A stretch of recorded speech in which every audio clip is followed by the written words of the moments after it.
Hi, this is Drogie, and today I've got some beautiful Nintendo and Pokémon nostalgia to share with you.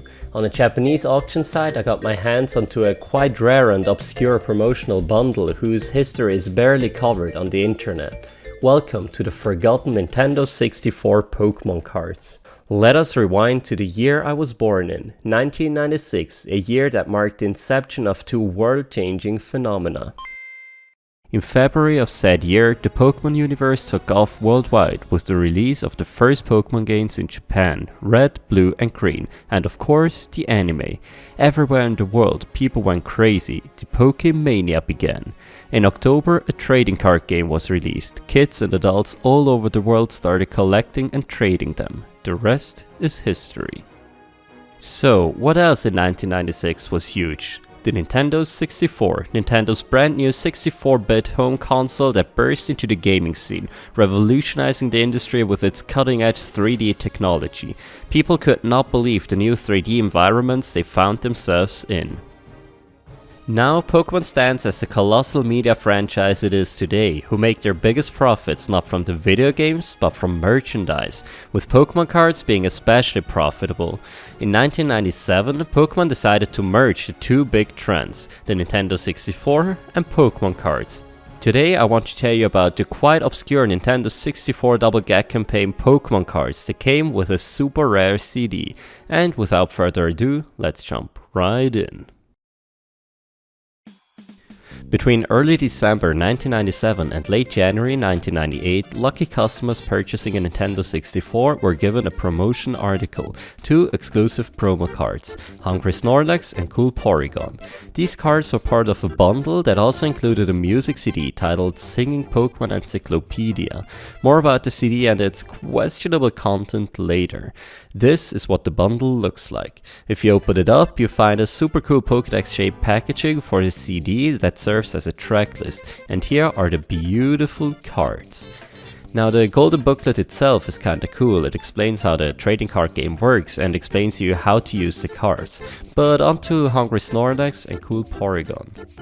At the time, these special Nintendo 64 Pokémon cards were only released in Japan and came with two cute looking food tokens. They are said to be stored behind Snorlax. I don't really want to rip the poor guy out though. Now, what were the tokens for? Well, Snorlax came with the rather odd attack called Eat, where you put up to 2 food counters on it just to remove them later for an attack called Rollout. I think that's a pretty neat concept. Cool Porygon's signature attack was Texture Magic, that could change its type or the opponent's weakness to any type of the player's choice. So far so cool, I will happily add these cards to my collection, but what about the CD? Let's shift our focus to its mysterious contents.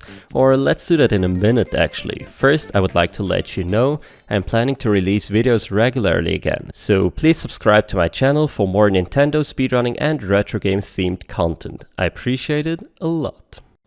Okay, now the CD, labeled as part 1 of the so-called Singing Pokémon Encyclopedia, contains 4 tracks.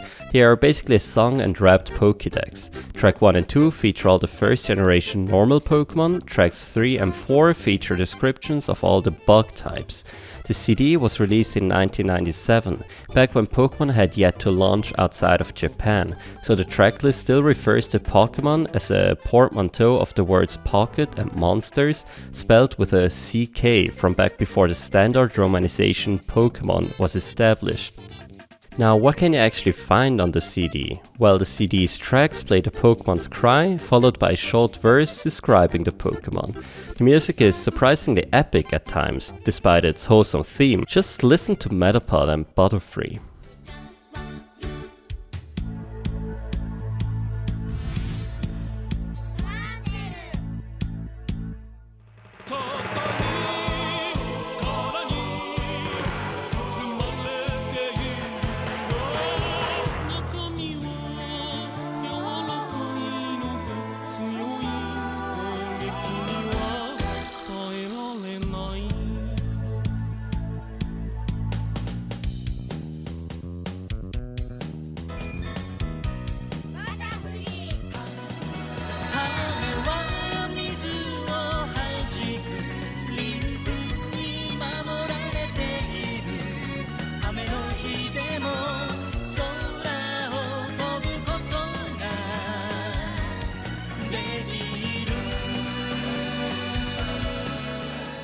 I also really like the Jigglypuff part.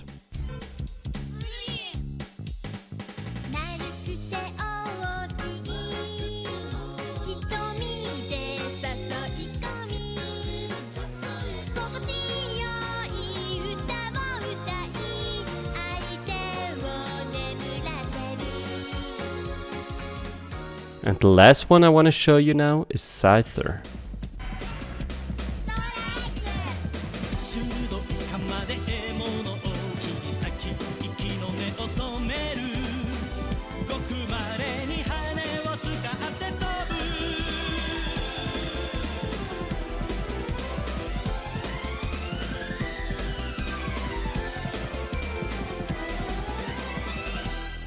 Honestly, despite not being into Japanese music at all, I've gotta say, all these songs have a really cool swing to them, and I highly recommend listening to the whole record, which I linked in the description below. Right here, I want to say thank you to Project Music, a dedicated team that aims to archive all the Pokémon music media. They transcribed and translated all the lyrics of this CD, most of them are in Japanese. Most of them, not all of them. The MC actually announces the tracks in English. Let's listen to what it sounds like. Encyclopedia. Coming up, Normal Pokémon Part 1. Here we go. Now that was a bit of a weird choice in my opinion, but I dug a bit deeper into who the announcer actually is, and his name is Raymond Johnson. Apparently he was featured on a promotional Pokémon card himself before, and also voiced the character Raymond in the Japanese anime, who was actually named after him, and he also rapped the Japanese version of the infamous Poké-Rap. Now let's explore some intriguing lyric parts of the music that caught my attention. While I have read about peculiar and somewhat dark Pokémon descriptions in the past, some of the lyrics on this CD caught my attention because they stand in contrast to the rather wholesome melodies.